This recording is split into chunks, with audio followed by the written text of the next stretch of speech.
Ready? Good evening. Okay ભાઈ, આપણે black money white મનીનો seminar ચાલુ કર્યો.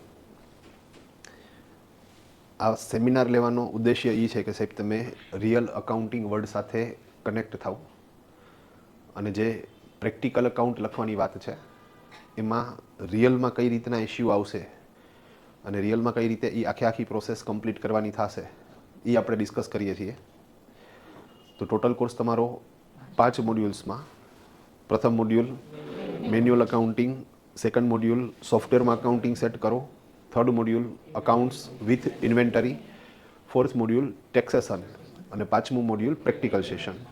પ્રેક્ટિકલ અકાઉન્ટમાં 2 ભાગ પડે, એક ઓરિજિનલ અકાઉન્ટ અને એક પર્સનલ અકાઉન્ટ. ઓરિજિનલ અકાઉન્ટ એટલે શું અને પર્સનલ અકાઉન્ટ એટલે શું એ ડિફરન્સ આપણે સમજતા હતા. એમાં આપણે સમજ્યા કે ભાઈ ઓરિજિનલ અકાઉન્ટનો મતલબ રિયલમાં કોઈ ફર્મ છે, ટ્રાન્ઝેક્શન્સ થાય છે, ડોક્યુમેન્ટ્સ બને છે અને એ ડોક્યુમેન્ટ ઉપરથી જ તમે અકાઉન્ટિંગની એન્ટ્રી કરો. જો ડોક્યુમેન્ટ છે તો જ એન્ટ્રી કરવાની છે, વિધાઉટ ડોક્યુમેન્ટ ટ્રાન્ઝેક્શન્સ 2 નંબરના વ્યવહારો એની એન્ટ્રી કરવાની નથી. પણ વર્ષના અંતે પ્રોફિટ સેટ કરવા માટે, સ્પષ્ટ ભાષામાં બોલીએ તો ખોટી રીતે પ્રોફિટ ઘટાડવા માટે આપણે ચોપડે ખોટા ખર્ચા નાખીએ, ચોપડે આવક ઓછી દેખાડીએ અને એન પ્રકારે આપણો પ્રોફિટ સેટ કરીએ, જે અગેન ઇલીગલ પ્રેક્ટિસ છે. પણ આવું કરવાથી સાહેબ ડોક્યુમેન્ટ તો નથી પણ તમે એન્ટ્રી તો કરી નાખી, ચોપડે ખોટો ખર્ચો નાખ્યો, ચોપડે પગારનો ખર્ચો નાખ્યો, તો સાહેબ એના વાઉચર્સ આપણે બનાવી નાખવા પડે. તો જે ખોટી એન્ટ્રીઓ કરેલી છે એને અનુરૂપ તમારે ડોક્યુમેન્ટ્સ સેટ કરવાના. પણ લોજિકલી જુઓ તો આ એક ઓરિજિનલ અકાઉન્ટિંગ, મતલબ રિયલમાં જે ફર્મ છે એમાં આ રીતે અકાઉન્ટિંગ થતું હોય. હવે જો સાચો નફો દેખાડો છો અને સાચો ટેક્સ ભરો છો તો પછી જે વધેલી રકમ છે એ પૂરેપૂરી વ્હાઇટ નહીં કહેવાય અને તો પછી સાહેબ તમારે કોઈ ટેન્શન લેવાની જરૂરિયાત નથી. પણ જો ખોટો નફો દેખાડ્યો, ચોપડે પ્રોફિટ ઓછો દેખાય એવા પ્રયત્નો કર્યા, તો એવા કેસમાં 2 વસ્તુ થશે. ટેક્સ તો બચશે પણ સાથે સાથે બ્લેક મની જનરેટ થશે. તો અહીંયા આપણે એ સમજ્યા કે બ્લેક મની એટલે શું, તો કે ઇન્કમ ટેક્સના ચોપડે જે દેખાડેલું છે એના કરતાં જેટલું વધારાનું છે એ બ્લેક મની છે. ઓકે, બ્લેક મની હોય ઘરની અંદર, પણ જો તમે એ બ્લેક મની કોઈ એવી જગ્યાએ નથી વાપરતા કે જ્યાં પાન કાર્ડ દેવું પડે તો ચિંતા કરવાની જરૂરિયાત નથી. કરિયાણું લેવું છે, દૂધ લેવું છે, શાકભાજી લેવા છે, ફ્રૂટ લેવા છે, ડોમેસ્ટિક ટ્રીપ કરવી છે, કોઈ હોસ્પિટલનો નાનો મોટો ખર્ચો થાય છે, છોકરાઓની ફી ભરવી છે, તો આ બધા એવા ખર્ચાઓ છે કે જેની અંદર કંઈ તમારે પાન કાર્ડ નથી આપવાનું. તો જ્યાં પાન કાર્ડ નથી દેવાનું ત્યાં તમે બ્લેક મની યુઝ કરી શકો, પણ એવી કોઈ જગ્યાએ બ્લેક મનીનો વપરાશ ન થાય કે જ્યાં તમારે પાન કાર્ડ દેવાનું છે. સિમ્પલ. ફોર એક્ઝામ્પલ, સાહેબ તમે કોઈ પ્રોપર્ટી પરચેસ કરશો તો રજિસ્ટ્રેશન કરાવતી વખતે, દસ્તાવેજ બનાવતી વખતે તમારે પાન કાર્ડ દેવું પડશે, તો ત્યાં વ્હાઇટ મની જોશે. સાહેબ તમે કાર પરચેસ કરો છો તો આરટીઓ ઓફિસની અંદર પાસિંગ કરાવતી વખતે પાન કાર્ડ જરૂરી છે, તો અહીંયા પણ વ્હાઇટ મની જોશે. સાહેબ તમે શેરના ટ્રાન્ઝેક્શન્સ કરો છો તો ડીમેટ ખાતું અને ટ્રેડિંગ ખાતું ખોલાવતી વખતે જ પાન કાર્ડ જોશે. તમે 2 લાખથી વધારે રકમનું ગોલ્ડ પરચેસ કરો છો અથવા તો કોઈ પણ વસ્તુ પરચેસ કરો છો તો ત્યાં પાન કાર્ડ જોશે.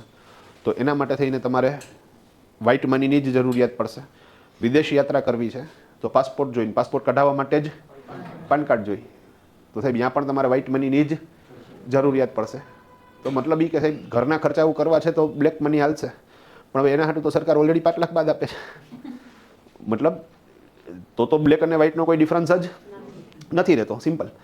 તો સાહેબ પૈસા કમાણા છો પણ હવે એને વાપરવા છે તો વાપરવા માટે થઈને તો વ્હાઇટ મની જોઈ. હવે વ્હાઇટ મની કરવા માટે 2 રસ્તા છે, એક લીગલ, બીજું ઇલીગલ. લીગલ રસ્તો સાહેબ જે ટેક્સ આવે છે એ ભરી દો. હવે એ ગમતું નહોતું એટલે તો સાહેબ પ્રોફિટ સેટ કરીને બેઠા હતા અને એના હિસાબે તો આ બ્લેક મની જનરેટ થયું છે. તો પછી બીજો રસ્તો સાહેબ આપણે કીધો કે તમે પર્સનલ ફાઇલનું એક માળખું તૈયાર કરીને બ્લેક મનીને વ્હાઇટ મનીમાં કન્વર્ટ કરી શકો. ડન. આપણે ગઈકાલે એક એક્ઝામ્પલ લેતા હતા કે ભાઈ ક્લાસમાં મારી આવક થઈ ફોર એક્ઝામ્પલ 20 લાખ રૂપિયાની, ધંધાનો ખર્ચો થયો 5 લાખ રૂપિયાનો અને નેટ પ્રોફિટ 15 લાખ. હવે એ સાચો નફો છે. હવે 15 લાખ ઉપરનું ટેક્સ ભરવા જાવ તો સાહેબ મારે ઓલમોસ્ટ 2.5-3 લાખ જેવો ટેક્સ આવે, મારે નથી ભરવો અને ચોપડે હું આવક 15 લાખની બદલે 5 લાખની દેખાડું છું. તો એવા કેસમાં ઇન્કમ ટેક્સના ચોપડા એમ કહે છે કે ભાઈ મારી પાસે 5 લાખ છે જ્યારે મારા ખાનામાં ટોટલ 15 લાખ છે, તો ખાનામાં જે વધારાના 10 લાખ છે એ મારા માટે બ્લેક મની. હવે ખાનામાં પૈસા પડ્યા છે તો સાહેબ હું વાપરીશ, વાપરવા જ જોઈએ. ડન. નો વાપરી તો શું થાય, આપણે ગઈકાલ વાત થઈ. હા, તો હું વાપરીશ સાહેબ પૈસા. હું શું કરી શકું, હું કાર લઈશ. કારમાં કઈ લઈશ તો કે થાર લઈશ. હા, લાલ કલરની થાર લઈ આવ્યો 15 લાખની. હવે જેવી કાર લઈ આવ્યો તરત જ ઇન્કમટેક્સ વાળા કાટલો પકડો વ્યવસ્થિત રીતે. મને કે ભાઈ અહીંયા તું અમને એમ કહેશ કે તારી પાસે 5 લાખ છે અને તું ગાડી લઈને બેઠો 15 લાખની, તો તારી પાસે બાકીના 10 લાખ આવ્યા ક્યાંથી? સિમ્પલ. હવે મજાની વાત કે ઇન્કમટેક્સ વાળાને કેમ ખબર પડી કે મેં થાર લીધી? તો નેચરલી મેં સાહેબ કાર લેતી વખતે ડીલરને પાન કાર્ડ આપ્યું હતું, મતલબ કે રજિસ્ટ્રેશન વખતે પાન કાર્ડ ગયું છે, એના થ્રુ એને ખ્યાલ આવ્યો છે. તો હું રિટર્ન ફાઇલ કરું કે ન કરું, મેં થાર લીધી છે એને ઓલરેડી ખબર જ છે. તો મારા ચોપડામાં તો એ વસ્તુ ક્લિયર કરવી પડે ને કે ભાઈ 15 લાખ રૂપિયા થાર લેવાના મારી પાસે આવ્યા ક્યાંથી? તો આ પ્રોસેસને કેવી રીતે કરવી? તો કે એના માટે થઈને સાહેબ ટેક્સ ભરવો પડે, એ ભરવો નથી. તો બીજો રસ્તો સાહેબ પર્સનલ ફાઇલ તૈયાર કરો. તો અહીંયા આપણે એવી વાત કરી કે ભાઈ મારી પાસે બાકીના 10 લાખ ક્યાંથી આવ્યા? તો કે ભાઈ 5 લાખ મમ્મી આપ્યા અને 5 લાખ ઘરવાળી આપ્યા. ઓકે, નવો પ્રશ્ન જનરેટ થયો કે મમ્મી પાસે અને ઘરવાળી પાસે 5-5 લાખ ક્યાંથી આવ્યા? તો કઈ કમાણી. ઓકે, કમાણી તો શું કરે છે, એની પ્રવૃત્તિ શું, સોર્સ ઓફ ઇન્કમ શું? હવે અહીંયા આપણે એક તકેદારી એ રાખવી પડે કે તમે જે સોર્સ ઓફ ઇન્કમ દેખાડો એ એવી સોર્સ ઓફ ઇન્કમ દેખાડો કે જે ક્યાંય ક્રોસ વેરીફાઈ ન થાય અને એની ઉંમરને સૂટ થાય. તો આપણે કીધું કે ભાઈ મમ્મી છે એ બ્યુટી પાર્લર ચલાવે છે અને ઘરવાળી છે એ દાંડિયા રસના ક્લાસ ચલાવે છે. ભાઈ ક્લિયર છે? ઓકે, હવે મજાની વસ્તુ સાહેબ કે ભાઈ મમ્મી બ્યુટી પાર્લરમાંથી 5 લાખ કમાણી અને એ એણે મને આપ્યા. સેમ વસ્તુ ઘરવાળી 5 લાખ કમાણી, એણે મને આપ્યા. તો આ વસ્તુને મારે ઓન પેપર સાબિત કરવા માટે અમુક ઓન પેપર ફોર્માલિટીઝ કરવી પડશે, જે અગેઇન ખોટું છે પણ છતાંય ઓન પેપર સાચું છે એવું મારે દર્શાવવું પડે. તો એવા કેસની અંદર નોર્મલી વકીલ કે સીએ શું સજેસ્ટ કરે તો કે ભાઈ તમે પર્સનલ ફાઇલ તૈયાર કરો. અને પર્સનલ ફાઇલ તૈયાર કરવાના ટોટલ સ્ટેપ કેટલા હતા સાહેબ? 5 સ્ટેપ હતા. આપણે 5 સ્ટેપ સાહેબ ગઈકાલ સમજતા હતા. સિમ્પલ. તો અહીંયા સૌથી પહેલા નંબર ઉપર સાહેબ આપણે જે પર્સનલ ફાઇલ તૈયાર કરવી છે એનું પાન કાર્ડ એપ્લાય કરી દો.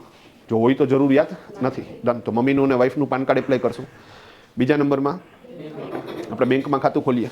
ઓકે, મારું ખાતું SBI જાગનાથમાં છે તો એ બંનેનું ખાતું પણ હું SBI જાગનાથમાં કરીશ એટલે ટ્રાન્સફર કરવામાં મારે દિવસ બગડે નહીં. ત્રીજા નંબરમાં હું એની આવક એક્સેપ્ટ કરીશ અને એને ઉદ્યમ આધાર ઉપર એપ્લાય કરીશ. તો મારે મમ્મીનું અને ઘરવાળીનું ઉદ્યમ આધાર એપ્લાય કરવાનું છે અને એમાં એ શું આવક કરે છે એ મારે દેખાડવાની છે. તો અહીંયા એક વસ્તુ શું થશે તો કે ભાઈ ગવર્મેન્ટનો સિક્કો લાગી જશે કે ભાઈ આ બરોબર છે, અમારી જાણમાં છે, આ લોકો આ કામ કરે છે. ડન. ઉદ્યમ આધાર કેવી રીતે એપ્લાય થાય એ તમારું આજનું હોમવર્ક છે. તો યુટ્યુબ ઉપર સર્ચ કરજો કે ભાઈ હાઉ ટુ એપ્લાય ઉદ્યમ આધાર અને એમાં ઘણા બધા વિડીયોઝ તમને જોવા મળશે. આનું નામ પહેલાં ઉદ્યોગ આધાર હતું, હવે એનું નામ થઈ ગયું છે ઉદ્યમ આધાર. ડન. એમાં જે લેટેસ્ટ વિડીયો હોય ને છેલ્લે જે અપલોડ થયેલો હોય ને એવો જોજો, એટલે કાંઈ અપડેશન આવ્યા હોય ને તોય શું થઈ જાય તમને એ મળી જાય, ખ્યાલ આવી જાય. ડન. તો આ આજનું હોમવર્ક ટૂંકમાં એ જોઈને આવજો, કાલ હું એના રિલેટેડ પ્રશ્ન કરીશ તમને. ડન. પણ અગેન ઉદ્યમ આધાર એપ્લાય કરીશ, એક પર્ટિક્યુલર આવક સેટ કરીશ, એવી આવક કે જેની ઉંમરને સૂટ થાય ને ક્યાંય ક્રોસ વેરીફાઈ ન થાય. ચોથા નંબરમાં હું સ્ક્રિપ્ટેડ અકાઉન્ટ લખીશ. સ્ક્રિપ્ટેડ એટલા માટે બોલું છું કારણ કે ખરેખર તો એ લોકો બ્યુટી પાર્લર કે દાંડિયા રસના ક્લાસ ચલાવતા જ નથી, પણ તમે એવું વિઝ્યુલાઇઝ કરો કે એ લોકો ખરેખર આ પ્રવૃત્તિ કરે છે. તો એકાઉન્ટ કેવી રીતે લખાય? તો કે મોટી વાત કરું તમને તો એના પ્રોફિટ એન્ડ લોસ એકાઉન્ટમાં આવક બાજુ બ્યુટી પાર્લરની આવક કે દાંડિયા રસના ક્લાસની આવક ટોટલ દેખાડીશ 7 લાખ, સામે ખર્ચો દેખાડીશ 2 લાખનો ધંધાનો ખર્ચો. તો નેટ પ્રોફિટ થશે 5 લાખ. 5 લાખ ઉપર ઇન્કમ ટેક્સ નહીં આવે, એટલે એ 5 લાખ ભલે કમાણા પણ એને 5 લાખ ઉપર ઇન્કમ ટેક્સ નહીં આવે. કાં તો કે ઇન્કમ ટેક્સમાં નિયમ છે કે 2.5 લાખ તો બાદ મળે, પછી 5 લાખ સુધીની આવક હોય ને એના ઉપર 5% ઇન્કમ ટેક્સ છે. તો પ્રેક્ટિકલી પછીના જે 2.5 લાખ છે એના ઉપર 5% લેખે ઇન્કમ ટેક્સ કેલ્ક્યુલેટ કરો તો એ 12,500 રૂપિયાનો થાય. પણ અગેઇન ઇન્કમ ટેક્સની અંદર એક સેક્શન છે, અંડર સેક્શન 87A. સેક્શન એવું કહે છે કે ભાઈ જો તમારી આવક 5 લાખ સુધીની હોય તો 12,500 રૂપિયા સુધીનો તમને ટેક્સ બાદ મળે. તો એ સંજોગોમાં પ્રેક્ટિકલી જુઓ તો મમ્મીને ઘરવાળીને 5 લાખની આવક દેખાડવાથી કોઈ ઇન્કમ ટેક્સ થવાનો નથી, 0 ઇન્કમ ટેક્સ થશે. સિમ્પલ. તો આ રીતે એકાઉન્ટ લખો, રિટર્ન ફાઇલ કરી નાખો. ઓકે, હવે તો કે ઓન પેપર તો સાબિત થઈ ગયું ને કે ભાઈ મમ્મી પાસે વાઈફ પાસે પૈસા આવ્યા ક્યાંથી. પછીની પ્રોસેસ, કારણ કે અહીંયા પૂરું નથી થતું, આપણે આખું ટ્રાન્ઝેક્શન્સ કમ્પ્લીટ કરવું છે. તો ખાનામાં ટોટલ કેટલા રૂપિયા પડ્યા છે?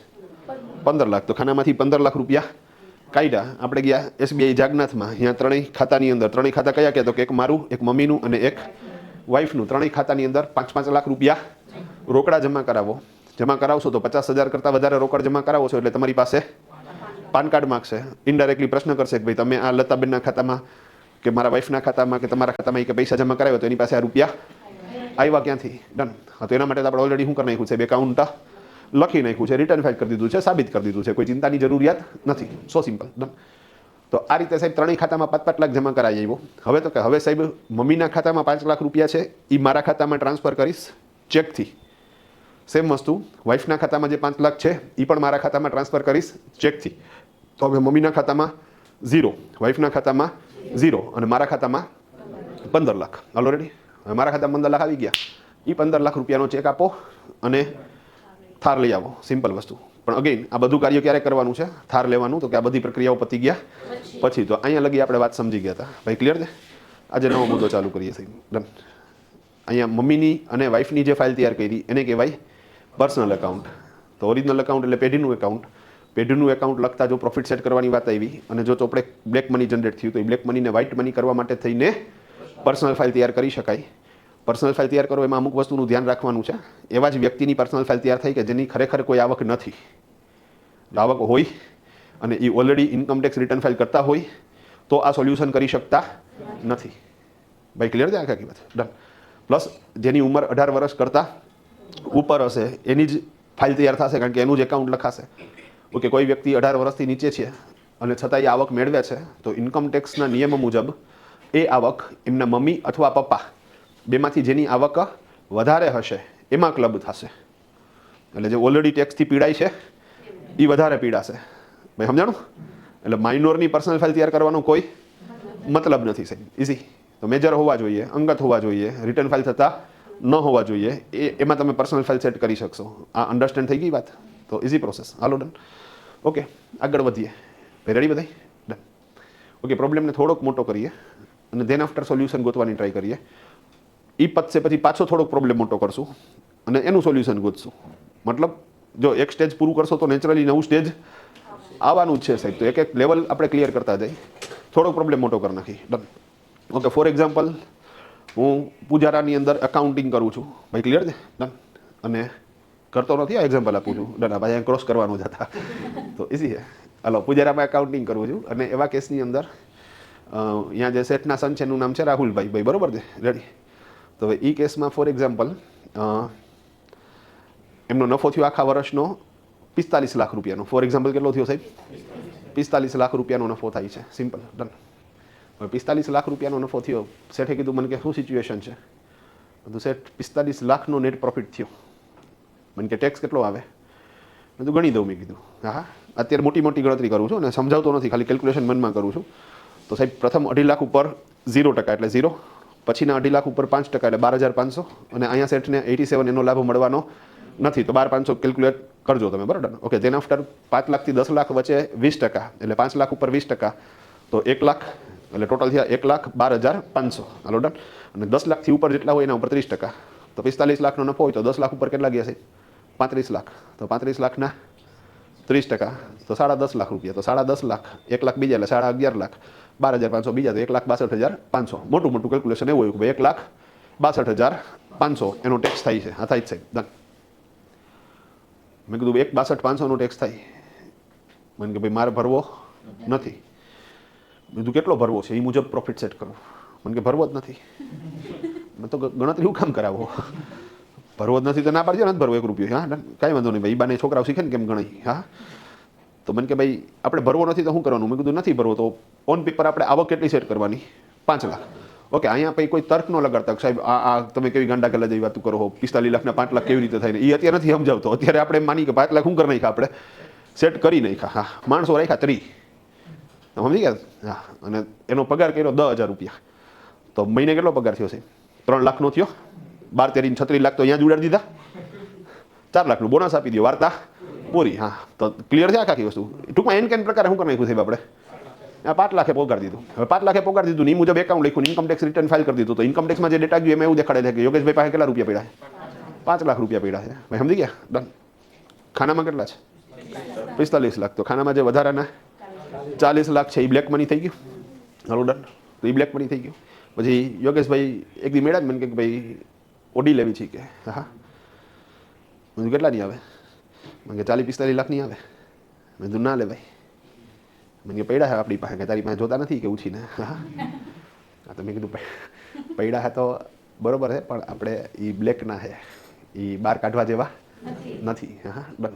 લગ્ન પ્રસંગમાં ગયા હોય તો અહીંયા ઘરવાળીને લઈ જવાય, ગર્લફ્રેન્ડને ન લઈ જવાય. અઘરી વસ્તુ કરી. તો ઇઝી પ્રક્રિયા. હા, તો મને કે ભાઈ શું થાય? મેં કીધું શું થાય એટલે ઇન્કમટેક્સ વાળા કાઠલો પકડે કે ભાઈ તમે એને એમ કહો છો કે ભાઈ તમારી પાસે 5 લાખ છે અને તમારી પાસે કાર નીકળી 45 લાખની, તો પૂછે તો ખરી ને કે આ કાર લેવાના બાકીના પૈસા આવ્યા ક્યાંથી? તો મને કે ઇન્કમ ટેક્સને તું કઈ આવીશ? મેં કીધું ના, હું નહીં કઈ આવું. આમાંથી મરો થાય એકાઉન્ટન્ટનો. તમે સમજો, ઓલા ક્લાયન્ટને કાંઈ ક્વેરી આવે ને તો એ પેલી શંકા કોની માથે કરે? એકાઉન્ટન્ટની માથે શંકા કરે. એને કે ભાઈ અમારી માથે એવું કામ શંકા કરો? હા, એ લોકોને ડેટા જાય છે ક્યાંથી જાય છે? પાન કાર્ડ થ્રુ જાય છે. તો એ સિસ્ટમ એને સમજાવવી પડશે સાહેબ. ડન. પણ મેં કીધું આપણે કાર લેતી વખતે પાન કાર્ડ દીધું હોય એના હિસાબે આ વસ્તુ થાય. મને કીધું કાર લેતી વખતે પાન કાર્ડ નહીં આપીએ કે બધું ઉભરી હોય તમે નક્કી કરો એવડું હાલે.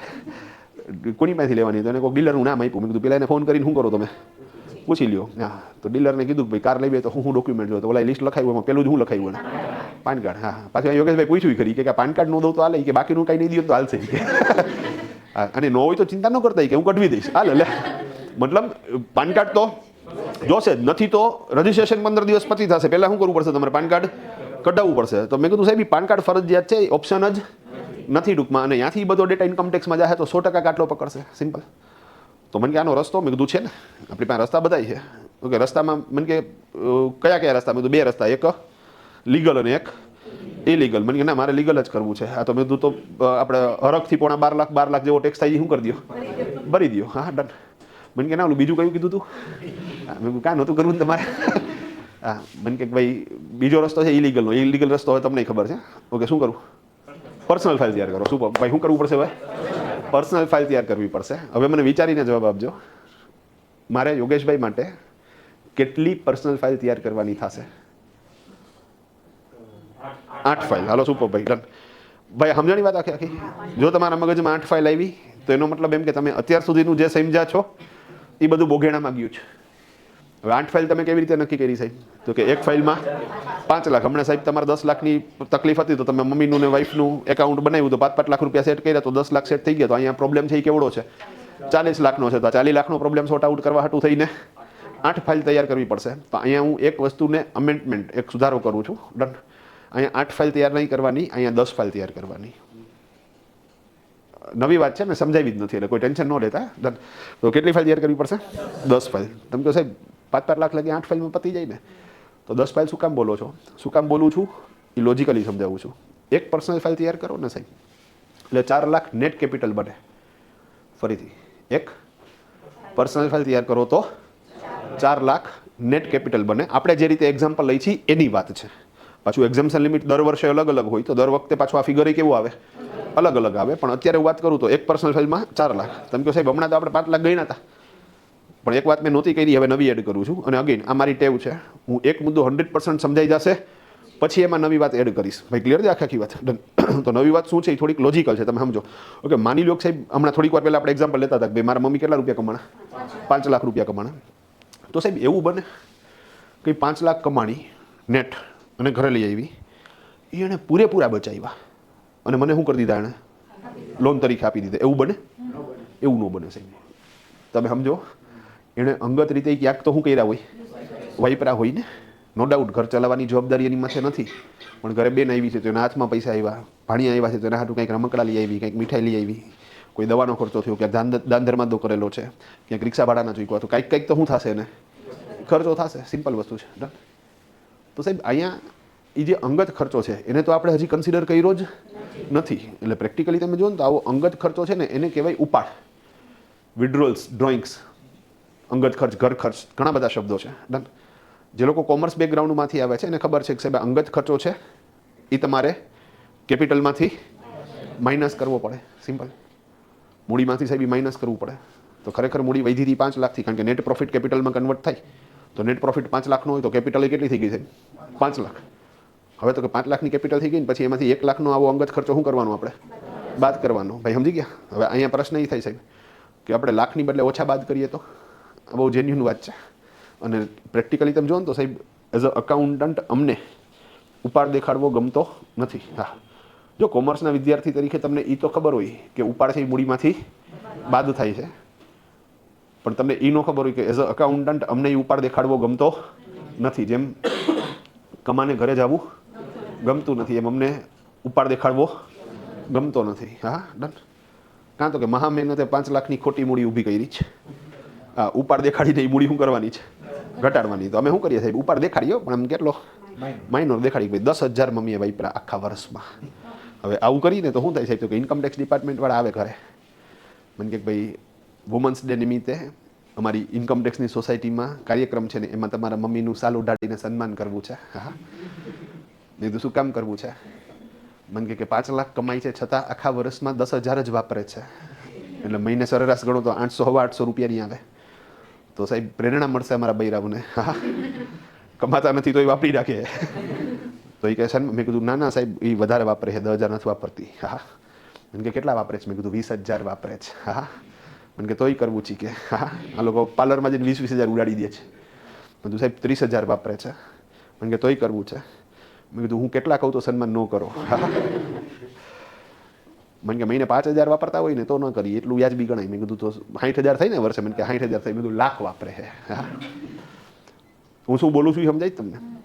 જો સાહેબ તમે પર્સનલ ફાઇલમાં ઉપાડ નથી દેખાડતા, આ વાત સમજો, જો તમે પર્સનલ ફાઇલમાં ઉપાડ નથી દેખાડતા તો સાહેબ ક્વેરી આવવાના ચાન્સીસ પૂરેપૂરા છે. ભાઈ ક્લિયર છે? તો બેટર કે એ ક્વેરીને આપણે અવોઇડ કરવી છે. તો મિનિમમ 60,000નો તો શું કરવો જોઈએ? ઉપાડ દેખાવો જોઈએ. લાખ જ દેખાડો સાહેબ, ચિંતા જ નથી. આપણે કોઈ બાઉન્ડ્રી ઉપર ઊભું જ નથી રહેવું સાહેબ. ભાઈ ક્લિયર છે? ડન. તો હવે 5 લાખની આવક કરી મમ્મીએ, એમાંથી લાખ રૂપિયા એણે પોતે અંગત વપરાશ માટે વાપરી નાખ્યા. તો ખરેખર તો હું કેટલા યુઝ કરી શકું?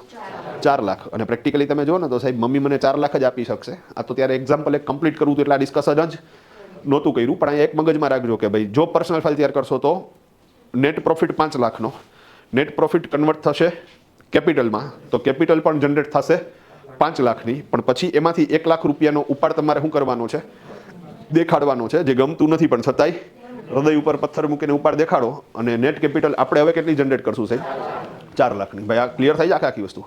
બીજી મહત્વની વસ્તુ સાહેબ, જ્યારે આ રીતનું ટ્રાન્ઝેક્શન્સ કરો તમે સિમ્પલ, તો એવા કેસની અંદર જે લોન આપનાર છે, અહીંયા હમણાં જે થોડીક વાર પહેલાં આપણે એક્ઝામ્પલ લીધું મમ્મીનું અને વાઈફનું, એમાં લોન આપનાર કોણ છે? તો કે મમ્મી અને વાઈફ લોન આપનાર છે અને હું લોન લેનાર છું. તો એ લોકોના બેલેન્સ શીટમાં એવું દેખાશે કે ભાઈ એણે ધર્મેશને લોન આપી છે અને મારા બેલેન્સ શીટમાં એવું દેખાશે કે મેં એ બંને પાસેથી લોન લીધેલી છે. ભાઈ ક્લિયર છે આખી વસ્તુ? તો આ રીતે એક અકાઉન્ટિંગ પ્રોસેસ પણ તમારે પૂરી કરવી પડે. હાલો ડન. તો હવે આ તર્કને ધ્યાનમાં રાખીને આપણે હવે યોગેશભાઈનું અને રાહુલભાઈનું એકાઉન્ટિંગ શું કરીએ? સેટ કરીએ. ભાઈ સમજી ગયા? યોગેશભાઈ એના સનનું નામ શું છે? તો કે રાહુલભાઈ XYZ. ભાઈ ક્લિયર છે આખી વાત? હાલો ડન. અને એક્ઝામ્પલ છે સાહેબ, અહીંયા કોઈ રિલેટ કરતા નહીં. કોઈ રિયલ ફોર્મ મારે આને રિલેટ નથી કરવાનું. ડન. આ તો તમે પ્રોપર વિઝ્યુલાઇઝેશન કરી શકો એટલે આપણે એક ફોર્મ ઊભી કરી છે. હાલો ઇઝી ભાઈ. ડન. તો મને કહે ભાઈ શું સિચ્યુએશન, મારે ઓડી લેવી છે એ તો ફાઇનલ. મેં કીધું સેટ એક પર્સનલ ફાઇલ તૈયાર કરશું તો 4 લાખ સેટ થશે. આપણે 40 લાખનું બ્લેક મની છે, તો એવા કેસની અંદર આપણે 10 પર્સનલ ફાઇલ તૈયાર કરવી પડશે. ભાઈ ક્લિયર છે? મને કે ડન કરો. એ કે હવે એણે લીલી ઝંડી આપી દીધી છે. ડન. અને મને આ વસ્તુ કરવામાં રસ છે, કારણ કે હું જે પર્સનલ ફાઇલ તૈયાર કરીશ એ પર્સનલ ફાઇલ તૈયાર કરવાનો પણ આપણને ચાર્જ મળે છે. ભાઈ સમજી ગયા તમે વસ્તુ? એ પર્સનલ ફાઇલ તૈયાર કરવાનો પણ આપણને ચાર્જ મળે. હા, કેટલો મળે? તો સાહેબ 2500 રૂપિયા અમે એકાઉન્ટ લખવાનો ચાર્જ લઈએ ને 500 રૂપિયા રિટર્ન ફાઇલ કરવાનો ચાર્જ લઈએ. પ્રેક્ટિકલી એક ફાઇલ તૈયાર કરવું એટલે મને કેટલા રૂપિયા મળે સાહેબ? 3,000. ઓકે, તમે ખાલી એકાઉન્ટિંગ કરો અને રિટર્ન કોકની પાસે ફાઇલ કરાવો તો તમને 2500 રૂપિયા મળે. 500 રૂપિયા જે વકીલ રિટર્ન ફાઇલ કરે છે એને મળે. સિમ્પલ વસ્તુ છે. તો 10 ફાઇલ તૈયાર કરી તો સાહેબ આપણા ઘરમાં તો 3,000 લેખે 30,000 રૂપિયા આવ્યા ને. તો છોકરાની ફી શું થઈ ગઈ? નીકળી ગઈ. સિમ્પલ. બીજું, અહીંયા જે સેટ છે એ તમને હરખથી પૈસા આપશે. એ વાહના પૈસા છે. અગેન આહના નહીં હોય. કેવી રીતે? તો કે આપણે એનો બહુ મોટો પ્રોબ્લેમ સોર્ટ આઉટ કરીએ છીએ. હમણાં તમને કેલ્ક્યુલેટ કરવો એટલે તમને સમજાશે. રેડી? તો હવે 10 પર્સનલ ફાઇલ મારે યોગેશભાઈ માટે તૈયાર કરવી છે. તો મારે સૌ પ્રથમ યોગેશભાઈ હારે મિટિંગ કરવી પડશે.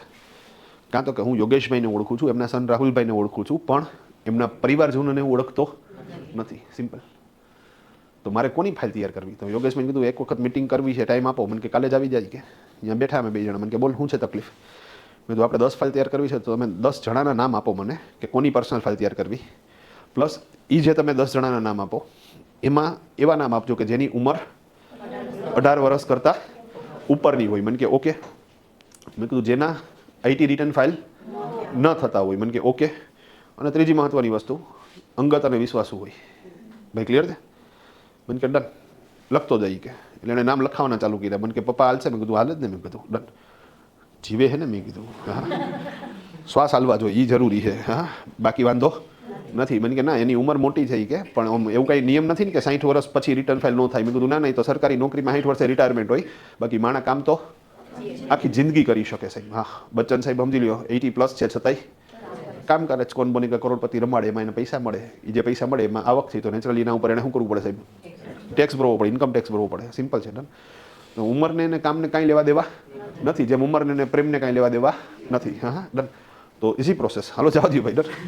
હા ના, તમે જો બચ્ચનની લવ સ્ટોરી હજી હાલે જ છે. હા, ક્યારેક આપણે એવોર્ડ ફંક્શનમાં ગયા હોય ને, આપણે જોઈએ કે બચ્ચને સફેદ સૂટ પહેર્યો તો તમે જો ને તો ઓલી સફેદ સાડી જ પહેરી હોય. મેચિંગમાં જ આવે બે જણા. કોણ? રેખા. ડર હે. હા ડર. કભી કભી મેરે દિલ મેં ખ્યાલ આતા હે. હા, તો ઇઝી હે. એક દિવસ બેઠો મેં પૂછી લીધું, એમને લગ્ન કરી લેવાય ને યાર. મને કે તકલીફ છે કે મેં હું મને કે રેખાને કંઈક ગ્રહમાં એવું લખાયેલું છે કે જેની જેની યારે લગ્ન કરે ને બધાય મરી જાય. તો એ કે આપણે થોડું રિસ્ક લેવાય કે વાત સાચી. પણ મેં કીધું ગોતી ગોતીને બટકું ગોઈતું. મેં કીધું બોનાફાઇડ સર્ટિફિકેટ. મને કે મુસીબત નાની એટલી હારી નહીં કે ગજબ છે. હાલો જાવ દો પણ કે આપણે જે મૂળ વાત આવતી હતી. હા, નહીં ત્યારે બચ્ચન કાંડ ચાલુ થાય વ્યવસ્થિત રીતે. તો મેં કીધું બાપુજીની આવક આપણે સેટ કરી શકીએ, એમાં કોઈ ચિંતાની જરૂરિયાત નથી. જીવિત હોવા જોઈએ. કોઈ મૃત વ્યક્તિ માટે થઈને તમે રિટર્ન ફાઇલ કરી શકતા નથી. આ સમજો વાત. નહીંતર બહુ મોટો ગુનો થઈ જાય છે.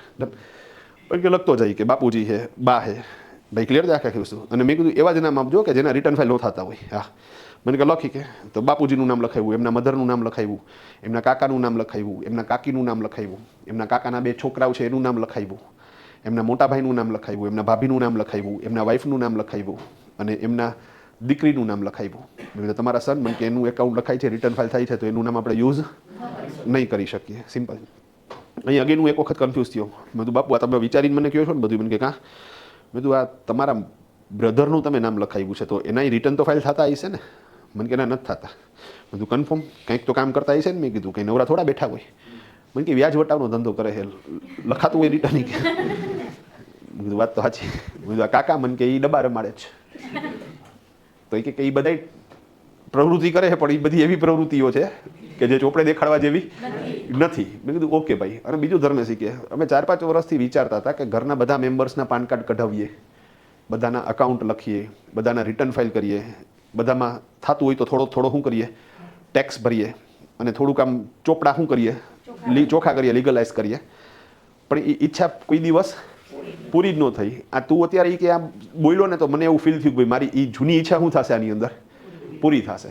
હું એટલે કહું છું સાહેબ એ જે પૈસા આપણને આપશે ને એ આનંદથી આપશે, કારણ કે આપણે એની એક ઈચ્છા પૂરી કરીએ છીએ. અને ખાલી એની રિટર્ન ફાઇલ કરવાની ઈચ્છા નથી પૂરી કરતા સાહેબ, એનું બ્લેક મની હારે હારે શું થવાનું છે, સોલ્વ થવાનું છે. એ ગાડી લેશે, એ ગાડીને આનંદથી વાપરી શકશે. એને ગાડી હલાવતો હોય ત્યારે એ ટેન્શન નહીં રહે કે આના માટે મને ઇન્કમ ટેક્સમાંથી શું થાય, નોટિસ આવશે. હવે સાહેબ તમે કાર હલાવતા હોય પણ હારે પ્રેશરમાં કાર હલાવતા હોય તો સાહેબ એ આનંદ નથી સાહેબ. તો એ માનસિક શાંતિ છે ને સાહેબ, એ બહુ મહત્વની છે. ઇઝી. તો અગેન મને કે કર આ વસ્તુ. ઘણી વખત એવું થાય સાહેબ, અમુક ઈચ્છા હોય જાય અને એ આપણાથી પૂરી ન થતી હોય, કોઈક આપણને હેલ્પ કરે તો આપણને એ વ્યક્તિ ગમે. કોલેજમાં તો ત્યારથી ઈચ્છા છે કે ભાઈ સવારના 5 વાગે ઉઠીને રિંગ રોડે દોડવા જાવું છે. પૂરી જ ન થઈ. ક્યારેક ઉઠી જાઉં તો એમ થાય કાલથી ચાલુ કરીશ. હા, હવે એની બદલે કોઈ મિત્ર ઘરે આવે, મને ઉઠાડે અને મને અહીંયા રીંગે લઈ જાય. અને મિત્ર આવ્યો એટલે તો પૂરું થઈ ગયું ને સાહેબ. કારણ કે મિત્રતાના નામે આપણે જવાના છીએ, આપણને એની યારે ગમે છે, તમે સમજો. હવે અહીંયા જઈને મને હલવે, એક્સરસાઇઝ કરાવે, સૂપ બૂપ પીવડાવે તો આપણને તો મજા આવી જાય. એની પ્રતિ માન થાય કે ભાઈ ના કાંઈ કામ હોય તો બોલજો, મોટા કાંઈ ટેન્શન નથી. હા ડન. તો અમુક ઈચ્છાઓ છે જે છે પણ પૂરી નથી થતી, કોઈ પૂરી કરી દે તો એ ગમે આપણને. તો એવી જ રીતે દરેક વેપારીની ઈચ્છા છે કે એના ઘરના બધા મેમ્બરના શું થવા જોઈએ સાહેબ, એકાઉન્ટ લખાવા જોઈએ, રેગ્યુલર લખાવા જોઈએ, રિટર્ન ફાઇલ થવા જોઈએ. આપણે ઈચ્છા શું કરી દઈએ છીએ એની પૂર્ણ કરશું. તો ઇઝી. અહીં એક આકરે 2 પંખી. પણ અગેન મને કે આ બધા નામ લખાઈ ગયા. મેં કીધું લખાઈ ગયા. મને કે કેવી રીતે પ્રોસેસ કરીશ? મેં કીધું ઓકે, આ 10 જણા માટે સૌથી પહેલાં તો હું શું કરીશ, પાન કાર્ડ એપ્લાય કરીશ. મેં કીધું પાન કાર્ડ છે? મને કે કોઈના નથી. મેં કીધું ઓકે, હવે એના માટે હું 49A નંબરના ફોર્મ લઈ આવ્યો સાહેબ, બરાબર છે. ડન. ઓકે, ફોર્મમાં 10 જણાના પાન કાર્ડનો ડેટા ભરી દીધો, ફોટોગ્રાફ લગાડી દીધા, ત્યાં ઘરે જઈને એ લોકોની સહી કરાવી આવ્યો. અને પ્રૂફમાં આધાર કાર્ડ હતા બધા પાસે, તો ખાલી એક આધાર કાર્ડ આપી દેશો તો ચિંતા નથી. ઓકે, બધું ઓકે કરીને ફોર્મ દઈ આવ્યો, સબમિટ કરી આવ્યો. અને એ જે કાંઈ પ્રોસેસમાં ખર્ચો થશે એ તો મને ઓલરેડી શું કરવાના સાહેબ, યોગેશભાઈ આપવાના છે. બીજું પાન કાર્ડ કઢાવવાનો હું મારો ચાર્જ સાહેબ એક જણાનો 300 લગાડીશ. તમે સમજી ગયા? જ્યારે મારે અહીંયા કેટલા ભરવાના છે સાહેબ, 109 રૂપિયા 8 રૂપિયા સમથિંગ. ડન. તો ઇઝી. મારો ચાર્જ એ લાગશે ને, અને એ ચાર્જ દેવામાં એને કોઈ વાંધો નથી. મારું ફાઇનલ બિલ બનશે, એની અંદર બધી જ વિગતો હું નાખી દઈશ. સો સિમ્પલ. ડન. તો પહેલાં આધાર કાર્ડ એપ્લાય કરી આવ્યો. ઓકે, ધેન આફ્ટર બીજું કામ છે આપણું બેંકમાં ખાતું ખોલવું. આ વાત નિરાતે સાંભળજો, બહુ મસ્ત છે. યોગેશભાઈને પૂછ્યું, યોગેશભાઈ તમારું કઈ બેંકમાં ખાતું છે? મેં કીધું મારું યુકો બેંકમાં ખાતું છે. મેં કીધું ઓકે, આપણે આજે 10 જણા છે ને, એ 10 જણાના ખાતા પણ મારે ક્યાં ખોલવા છે? યુકોમાં ખોલવા છે. સિમ્પલ. શું કામ તમે સમજો છો? મેં કીધું ધર્મેશ HDFCમાં ખોલાવી નાખી તો કે ઘરે આવીને બધી પ્રોસેસ કરશે, ઓલી નેશનલાઇઝ બેંક છે અહીંયા જવું પડશે. મેં કીધું ભલે જવું પડે, હા જો તમારે HDFCમાં ખોલાવવા છે તો મને વાંધો નથી, તો તમારું ખાતું શું કરી નાખો, HDFCમાં ખોલાવી નાખો. ભાઈ ક્લિયર છે? મને કે ના ના એ મારું અહીંયા બરોબર છે કે હા, તો મેં કીધું હું પ્રોસેસ કરીશ અહીંયા જઈને, પણ ખોલાવવું છે યુકોમાં.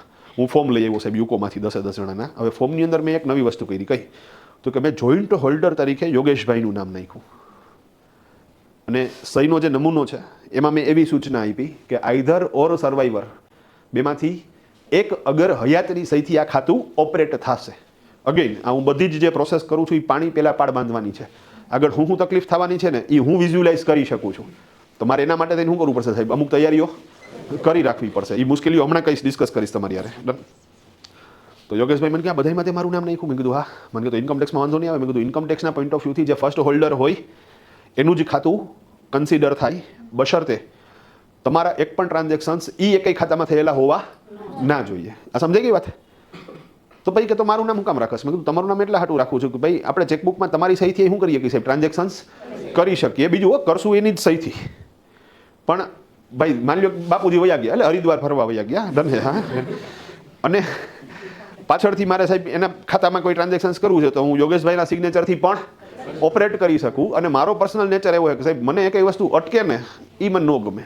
એ નક્કી કર્યું કે થવું જોઈએ એટલે એ પાછું એ જ દિવસે થવું જોઈએ. થોડીક તકલીફ છે હા. તો મેં કીધું કે ભાઈ આ આપણે કરવાનું છે. મેં કીધું સિમ્પલ ઓપરેટ એની સહીથી જ કરશું, એક સેફટી પર્પઝથી રાખું છું આ વસ્તુ. મને કે ઓકે કરો એ કે ડન. ખાતું ખોલી નાખ્યું, સેકન્ડ હોલ્ડરમાં યોગેશભાઈનું નામ નાખ્યું, સહીના નમૂનામાં આઈધર ઓર સર્વાઈવર બેમાંથી એક અગર હયાતની સહીથી ખાતું ઓપરેટ થાય એ રીતે સૂચના આપી. મેં કીધું ભાઈ કીટ આવી જાય ને ઘરે, ઓલી ચેકબુકની બધી કીટ આવશે ને ઘરે, તો ત્યારે મને ફોન કરજો. યોગેશભાઈનો 4 દિવસ પછી ફોન આવ્યો. મને કીટ આવી ગઈ. મેં કીધું બધી કીટમાંથી ચેકબુક કાઢી લ્યો. મને કે ઓકે.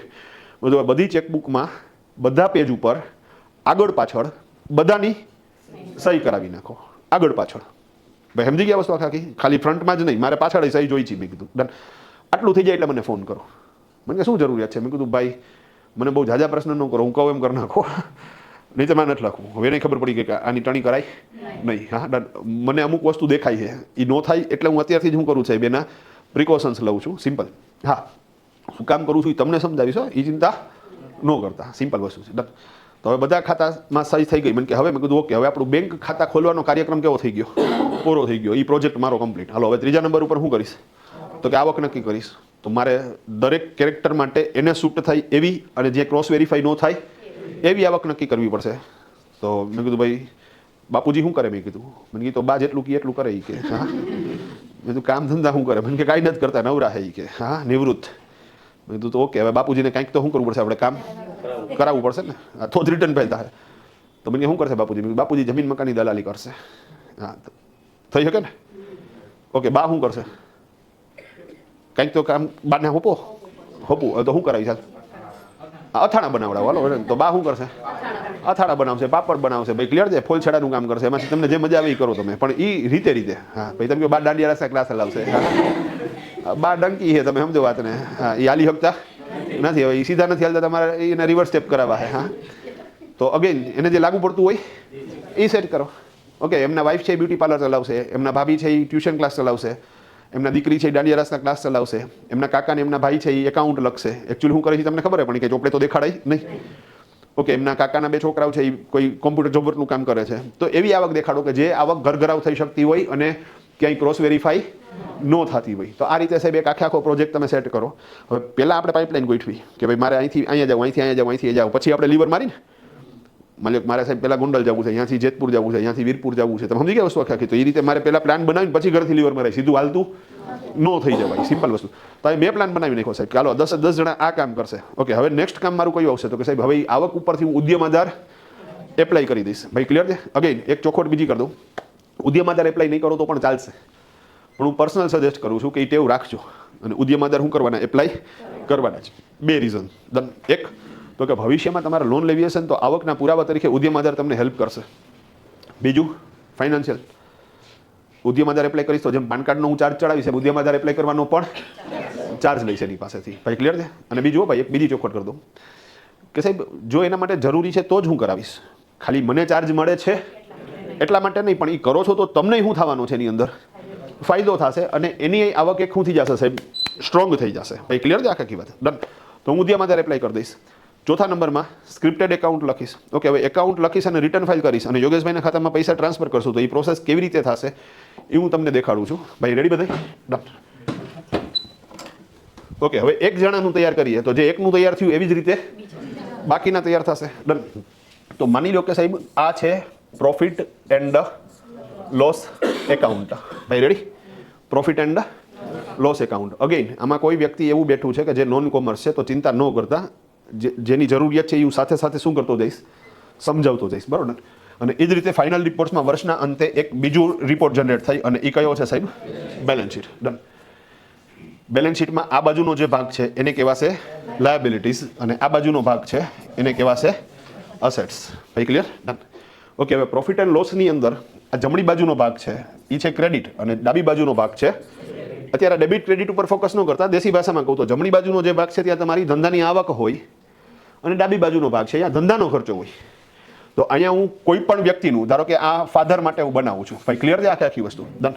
તો અહીંયા હું આવક કઈ દેખાડીશ? તો કે ભાઈ બ્રોકરેજ ઇન્કમ દેખાડીશ, પછી જેનામાં જે લાગુ પડતી હોય એ દેખાડીશ. તો બ્રોકરેજ ઇન્કમ ફોર એક્ઝામ્પલ કેટલા રૂપિયાની દેખાડું? તો કે અત્યારે આપણે જે ફિગરથી કેલ્ક્યુલેશન કરીએ છીએ અને એક્ઝામ્પલ લઈએ છીએ એની અંદર 7 લાખ રૂપિયા. હલો ડન. ઓકે, ધેન આફ્ટર તો કે સાહેબ એને બિઝનેસ રિલેટેડ એક્સપેન્સ દેખાડીશ, કોમ્યુનિકેશન એક્સપેન્સ દેખાડીશ, ટ્રાવેલિંગ એક્સપેન્સ દેખાડીશ, એડવર્ટાઇઝમેન્ટ એક્સપેન્સ દેખાડીશ, અકાઉન્ટિંગ ચાર્જીસ એક્સપેન્સ દેખાડીશ, રિટર્ન ફાઇલિંગના ચાર્જીસ દેખાડીશ. ગમે એમ કરીને ટૂંકમાં આ બધા ચાર્જીસ હું કેટલા દેખાડી દઈશ સાહેબ? 2 લાખના. આ બધું સ્ક્રિપ્ટેડ છે, તમે સમજી ગયા? તો 7 લાખમાંથી 2 લાખ ગયા તો નેટ પ્રોફિટ કેટલા રૂપિયાનો થશે? 5 લાખ રૂપિયાનો. તો 5 લાખ રૂપિયાનો શું થઈ ગયો સાહેબ? Net profit. ભાઈ ક્લિયર? તો પ્રોફિટ એન્ડ લોસ એકાઉન્ટમાં કાંઈ ન હોય, એક બાજુ ધંધાની આવક હોય બીજી બાજુ ધંધાનો ખર્ચો હોય. That's all. ડન. ઓકે, હવે નેટ પ્રોફિટ છે ને એ કેપિટલમાં શું થશે? કન્વર્ટ થશે. તો નેટ પ્રોફિટ છે એ કેપિટલમાં કન્વર્ટ થશે. તો અહીંયા આવ્યું કેપિટલ કેટલા રૂપિયા? 5 લાખ. ભાઈ ક્લિયર? ઓકે, હવે એ 5 લાખ કયા સ્વરૂપમાં છે? તો કે 5 લાખ છે એ કયા સ્વરૂપમાં છે? તો કે રોકડના સ્વરૂપમાં છે. કેટલા છે? તો કે 5 લાખ. કારણ કે આ તો બધી જે આવક થઈ તો રોકડમાં જ થઈ હોય ને. 7 લાખ બ્રોકરેજ ઇન્કમ થઈ તો શેમાં થઈ? રોકડમાં. 2 લાખ ખર્ચો થયો તોય રોકડમાં. તો અત્યારે વૈધા કેટલા? 5 લાખ. એ શું વૈધા? રોકડા વૈધા. ઓકે, હવે બેલેન્સ શીટ શું કહે છે ને એનું ખાલી એક એક્સપ્લેનેશન આપું છું, જબરદસ્ત વાત કરું છું. ભાઈ રેડી? બેલેન્સ શીટની ઓળખાણ આપું છું નોન કોમર્સવાળા માટે અને ઇવન કોમર્સવાળા માટે પણ આ વાત છે ને બહુ અગત્યની છે. બેલેન્સ શીટની ઓળખાણ. બેલેન્સ શીટ શું કહે એ તમને કહું. બેલેન્સ શીટમાં 2 બાજુ, એક અસેટ્સ અને એક લાયબિલિટીઝ. ઘણી વાર ઘણા સાંભળતા હોય balance sheet, balance sheet, balance sheet, balance sheet, balance sheet. Balance sheet છે શું એકચ્યુઅલી? હાલો સમજીએ. બીજું સ્કૂલમાં ભણતા ત્યારે તો ગોખાવતા, ત્યાં તો તમને ઓલું ફોર્મેટ આપી દીધું હોય કે આ બધી વસ્તુઓ લાયબિલિટીઝમાં, આ બધી વસ્તુઓ એસેટ્સમાં આવે. છોકરાને દાખલો આપે એટલે છોકરો ખપા ખપ એમાંથી શું કરે જાય છે? એન્ટ્રીઓ મૂકી આવે. 2-4 એન્ટ્રી આની બદલે આ બાજુ મૂકે તો 1-2 માર્ક કપાય. તમે સમજી ગયા વસ્તુ આખી. પણ જો પાસ તો થઈ જ જાય. હવે અહીંયા આપણે ગોખવું નથી, 50 વાર લખવું નથી. હું જે વાત સમજાવું છું 5 મિનિટમાં બેલેન્સ શીટ આખું યાદ રહી જશે. હાલો રેડી? ઓકે, બેલેન્સ શીટમાં 2 બાજુ, એક અસેટ્સ અને એક લાયબિલિટીઝ. પહેલા એ પકડો કે બેલેન્સ શીટમાં અસેટ્સ બાજુ શું આવે અને લાયબિલિટીઝ બાજુ શું આવે. સમજાવું. તમારો રૂપિયો તમારા ધંધામાં અને અન્ય જગ્યાએ ક્યાં ક્યાં રોકાયેલો છે એની જાણકારી બેલેન્સ શીટમાં અસેટ્સ બાજુથી મળે. તમારો રૂપિયો તમારા ધંધામાં અને અન્ય જગ્યાએ ક્યાં ક્યાં રોકાયેલો છે એની જાણકારી તમને અસેટ્સ બાજુથી મળે. તો રોકાયેલો પહેલી વસ્તુ. તો હવે પ્રશ્ન થાય છે રોકાયેલો રૂપિયો એટલે? રોકાયેલો રૂપિયાનો મતલબ થશે ત્યાંથી રૂપિયા પાછા આવશે. સમજાણી વાત? ત્યાંથી રૂપિયા પાછા આવશે. ડન. જરૂરી નથી કે નાયખા હોય તેટલા જ આવે, વધારે આવે, ઓછા આવે, છેલ્લે ભંગારનો ભાવ આવે, કંઈક તો આવે. પદડો પડે તો ચપટી ધૂળ તો ઉપાડે, એમ કંઈક તો આવે. તો જ્યાંથી રૂપિયા પાછા આવે એ બધું બેલેન્સ શીટમાં અસેટ્સ બાજુ આવે. તો હવે તમારે કાંઈ ગોખવાનું નથી, તમારે ખાલી એક પ્રશ્ન પૂછવાનો કે અહીંથી રૂપિયા પાછા આવે? હા, તો એ બેલેન્સ શીટમાં અસેટ્સ બાજુ આવે. સમજી ગયા? અહીંથી રૂપિયા પાછા આવે ના, તો એ બેલેન્સ શીટમાં અસેટ્સ બાજુ ન આવે. તો હું તમને પૂછતો જાઉં, તમે મને કહેશો ભાઈ બરોબર છે. અગેન ઓલું મગજમાં રાખજો કે જરૂરી નથી કે નાયખા હોય તેટલા જ આવે, વધારે આવે, ઓછા આવે, છેલ્લે ભંગારનો ભાવ આવે, પણ કાંઈક તો આવે છે. હાલો ડન. ઓકે, જમીન મકાન દુકાન ફ્લેટ ઓફિસ ત્યાંથી રૂપિયો પાછો આવશે? આવશે? આવશે ભાઈ. જમીન મકાન દુકાન વેટ ઓફિસ વેચશો તો રૂપિયા શું થાય? પાછા આવશે. અને મોટા ભાગના કેસમાં તો સાહેબ નાખ્યા છે એનાથી વધારે આવશે ભાઈ. ક્લિયર? તો એનો મતલબ કે જમીન મકાન દુકાન ફ્લેટ ઓફિસ ખેતર કાંઈ પણ દસ્તાવેજવાળી મિલકતો છે ને સાહેબ, એ બધી જ વસ્તુઓ શું થાય? અસેટ્સ બાજુ આવે. અહીંયા આપણો રોકાયેલો રૂપિયો કહેવાય ભાઈ. Clear? Okay okay. Car, scooter, furniture, computer, electric fittings, mobile આવશે. હાલો, કાર વેચો તો રૂપિયા પાછા આવે, સ્કૂટર વેચો તો આવે. ઓકે, ફર્નિચર છે એના આવે, મોબાઈલ આવે, ભલે ઓછા આવે. આ બધી જગ્યા એવી છે કે જ્યાં ઓછા આવશે, પણ આવશે તો ખરી જ ભાઈ. ક્લિયર? આખા કહીશ તો કોમ્પ્યુટર વેચીશ તો આવશે. ઇવન બગડી ગયું હશે તો છેલ્લે ભંગારનો ભાવ આવશે, પણ કંઈક તો શું થશે સાહેબ? આવશે. તો car, scooter, furniture, computer, electric fittings, mobile, ટૂંકમાં કોઈ પણ વસ્તુ આ બધામાંથી એમાંથી રૂપિયો શું થશે? પાછો આવશે ભાઈ. ક્લિયર છે? હાલો ડન. તો ઇઝી. ઓકે, માની લો કાર રિપેર કરાવી અને સર્વિસના પૈસા આપ્યા, તો એ રૂપિયા પાછા આવશે? નહીં આવે. તો એનો મતલબ કે એ અસેટ્સ બાજુ નહીં આવે. હવે ક્યાં આવશે એ અત્યારે ડિસ્કસ નથી કરતો પાછો, તમે સમજી ગયા? એટલે પાછું વિષય અંતર ન કરતા, ક્યાં આવે એ નથી કહેતો, અહીંયા શું આવે એની જ ડિસ્કશન ચાલે છે. હાલો રેડી? હાલો આગળ વધીએ સાહેબ. ડન. ઓકે, તમે કોઈ પણ પ્રકારનું ઇન્વેસ્ટમેન્ટ કરેલું છે, ઓકે, શેર છે, એફડી છે, કિસાન વિકાસ પત્ર છે, મ્યુચ્યુઅલ ફંડ છે, એસઆઈપી છે, પીપીએફ છે, બોન્ડ છે, તો આ બધી જગ્યાએથી રૂપિયા પાછો આવશે? આવશે. અને શક્ય છે કે નાખો છે એના કરતાં વધારે આવશે ભાઈ. ક્લિયર છે આખી વસ્તુ? હા. પછી શેર માર્કેટ કે મ્યુચ્યુઅલ ફંડ છે એમાં સાહેબ વધારે આવે અને ઓછો આવે છે, એટલે કાંઈક તો આવશે. રેડી છે? હા. તો એનો મતલબ એમ થયો કે સાહેબ બધે પ્રકારના ઇન્વેસ્ટમેન્ટ પણ અસેટ્સ બાજુ આવશે. હાલો રેડી? ઓકે, એ જ રીતે સાહેબ માની લો કે મેં આ બેનને માલ ઉધારે વેચ્યો છે, રિપીટ, માલ ઉધારે વેચ્યો છે, તો ત્યાંથી રૂપિયા પાછા આવે? હા આવે ભાઈ. ક્લિયર છે? તો એનો મતલબ એવો થયો સાહેબ કે તમારા ગ્રાહકો છે ને એ તમારી અસેટ્સ છે, એ તમારી અસર છે. ઓકે, મેં સાહેબને સાહેબ ઉછીના પૈસા આપ્યા 5 લાખ રૂપિયા, તો ત્યાંથી રૂપિયા પાછા આવશે? આવશે સાહેબ. તો એનો મતલબ એમ કે સાહેબ તમે કોઈને લોન આપી છે ને તો એ તમારી અસેટ્સ છે. હવે અહીંયા પ્રેક્ટિકલી તમે જો તો તમારા ઘરાક છે અથવા તમે કોઈને લોન આપી છે, એ તો એક વ્યક્તિ છે ને, પણ છતાં એ તમારી મિલકત ગણાશે. અને જે કોમર્સના છે યાદ કરો સાહેબ, તમે સન્ડ્રી ડેટર્સ, ગ્રાહકો, દેવાદારો, એ તમે ક્યાં લખતા સાહેબ? અસેટ્સમાં લખતા. એ જ રીતે આપેલી લોન તો એ તમે ક્યાં લખતા? તો એ મિલકત કહેવાય સાહેબ તમારી, કારણ કે ત્યાંથી રૂપિયો શું થવાનો છે? એટલે અહીંયા તમે એ વસ્તુ મગજમાં રાખજો કે અસેટ્સ એટલે એનું દેશી ગુજરાતી થાય મિલકત. તો મિલકત આપણા ધ્યાનમાં આવે ને તો આપણને સીધું શું વિઝ્યુલાઇઝ થાય?